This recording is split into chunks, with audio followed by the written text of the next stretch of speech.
Good morning, students. I am Dr. Priyanka Bhalera and welcome to my YouTube channel Royal Educational Services. मेरे इस YouTube channel में आपको engineering mathematics से जुड़ी हर problem का solution मिलेगा। साथ ही साथ में अदर फील्ड में यूज़ होने वाले मैथ्स के भी मैं वीडियोस अपलोड करती रहूँगी। मेरा ये channel 9th 10th 11th 12th और जेई के स्टूडेंट्स के लिए भी बहुत यूज़फुल है। इसमें मैं बेसिक कंसेप्ट जो है वो अपलोड करती रहूँगी।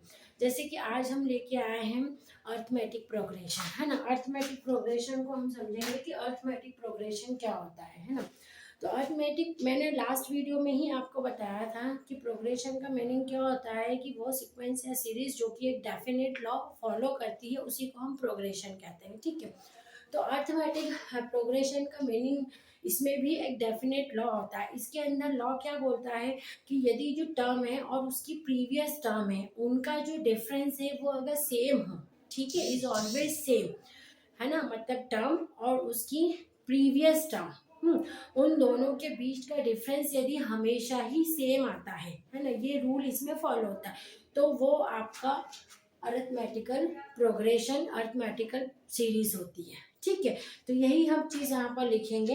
इफ हम a sequence is called arithmetical progression, a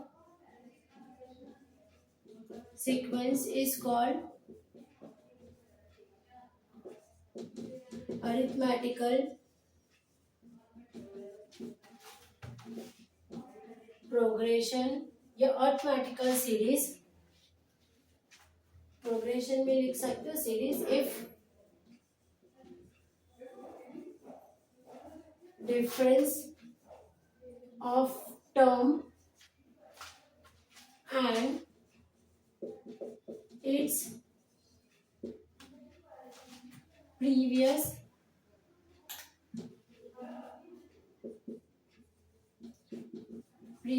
term is always same, है ना। टर्म और उसकी प्रीवियस टर्म के बीच का डिफरेंस हमेशा सेम होता है, तो आप बोलते हो कि वो सीक्वेंस कैसी है, अरिथमेटिकल प्रोग्रेशन में है, ठीक है। तो ये आपकी अरिथमेटिकल प्रोग्रेशन की डेफिनेशन हो गई कि a sequence is arithmetical progression if the difference of the term and its previous term is always same, ठीक है। एंड इसके अंदर जो फर्स्ट टर्म रहती है और जो डिफरेंस रहता है, फर्स्ट टर्म को हम ए से डिनोट करते हैं और जो डिफरेंस रहता है इन दोनों के बीच का जो कॉमन डिफरेंस होता है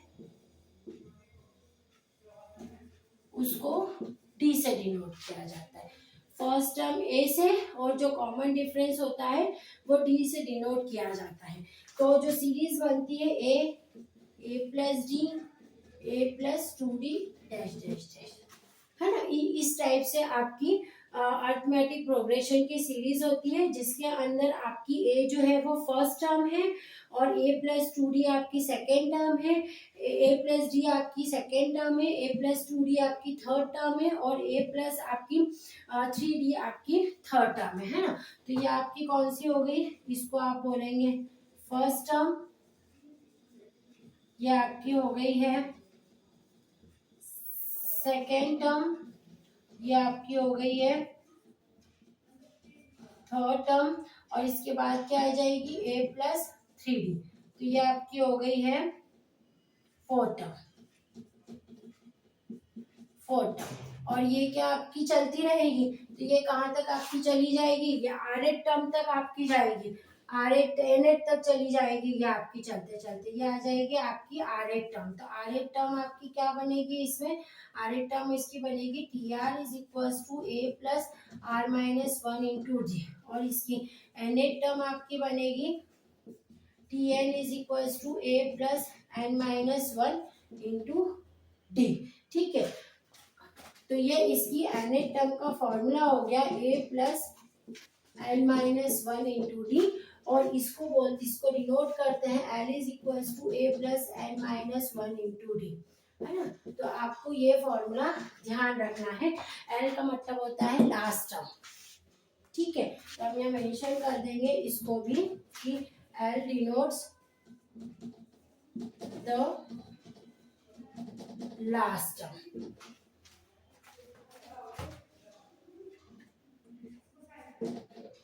ठीक है, तो ये आपको याद रखना है कि ए फर्स्ट टर्म होती है, A plus two D second, A plus D second, A plus two D third और ए प्लस थ्री डी इसकी फोर्थ टर्म होती है।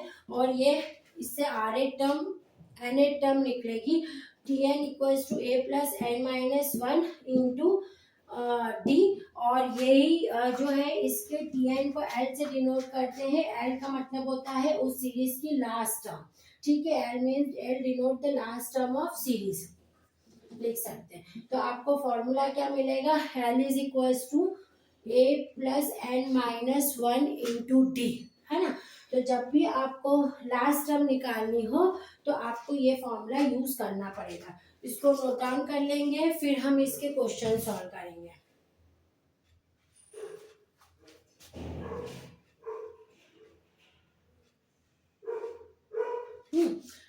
जैसे कि हम इसका क्वेश्चन देखते हैं।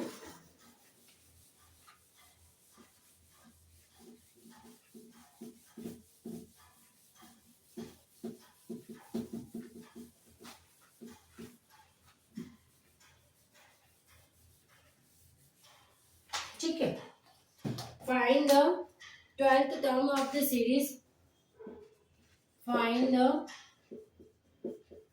12th term of series 2, 6, 10। ठीक है, ये आपको एक सीरीज दे के रखिए और इसमें बोला है कि इसकी 12th टर्म निकालनी है ना। अब ये सीरीज की जो फर्स्ट टर्म है वो कौन सी है, 2, मतलब ए क्या हो गया 2। अब इनके बीच का डिफरेंस देखो, 6 माइनस 2 करो कितना आया 4।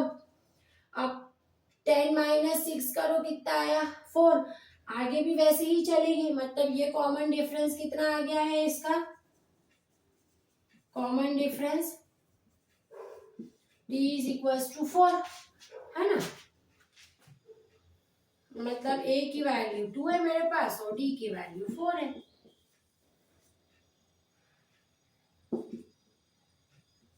बराबर 2। अब मैं फॉर्मूले में लगा रही हूँ, मुझे कौन सी टर्म निकालनी है इसकी, मुझे इसके अंदर 12th टर्म निकालनी है, मतलब t12 मुझे निकालना पड़ेगा इसमें। तो t12 is equals to a plus, ठीक है, n माइनस वन यानी 12 माइनस 1 इंटू 4, क्योंकि d है यहाँ और a की जगह कितना रख देंगे वहां पर 2।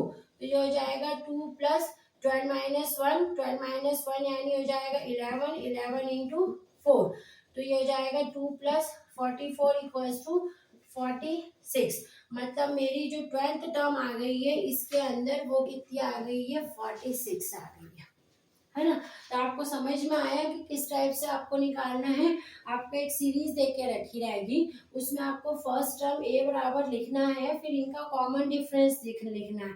जैसे यहाँ 2, 6, 10 और चले जा रही है तो सीक्वेंस आगे फॉलो हो रही है। मैंने देख लिया 2 और 6 का डिफरेंस 12 है, उसके बाद वाली का भी 6 और 2 का डिफरेंस 4 है, उसके बाद वाली का भी 10 और 6 का बीच का कॉमन डिफरेंस 4 है। मतलब मुझे डी की वैल्यू कितनी मिल गई थी 4 मिल गई थी।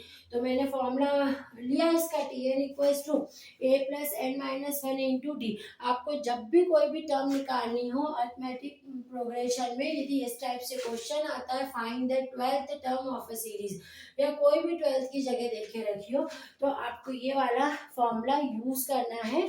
पर आपको यहाँ पर देखना पड़ेगा क्या वो एपी में है, जो आपकी सीक्वेंस है वो एपी में है, मतलब उसका कॉमन डिफरेंस सेम है कि नहीं हर एक टर्म में, तो ही आप ये वाला फॉर्मूला यूज करोगे। तो T N equals to A plus N minus one into D करा। अब ए की वैल्यू कितनी होती है ये वाला नंबर, ठीक है, और डी की वैल्यू क्या होती है, इनके बीच का डिफरेंस 4, इसके बीच का डिफरेंस 4, ये चेक करना पड़ता है। तो ये कितना आ गया है 4 आ गया। इसको आपने यहाँ रख दिया 2 प्लस 12 माइनस 1 इंटू 4। ये एन की जगह क्या लिखा आएगा यहाँ पर 12 लिखा आएगा, ठीक है। तो ये आ गया t12 is equals to 46। Thank you.